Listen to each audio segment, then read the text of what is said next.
Что по судьбе в личной жизни? Первый вариант. Второй вариант. Смотрю с первого варианта, что вам по судьбе.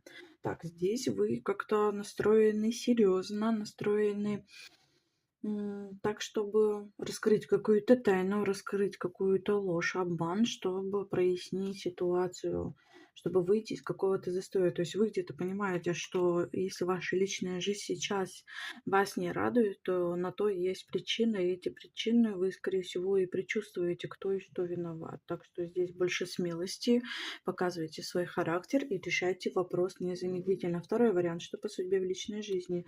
Стабильность, покой, счастье. Ваш партнер ваш очень сильно любит, оберегает, понимает. То есть ваш человек очень сильно вас ценит, не хочет вас терять, видит вас свою вторую половинку. Для тех, кто одинокий, очень скоро вы встретите того человека, кто будет вам очень хорошо подходить, который будет вас ценить и возвышать.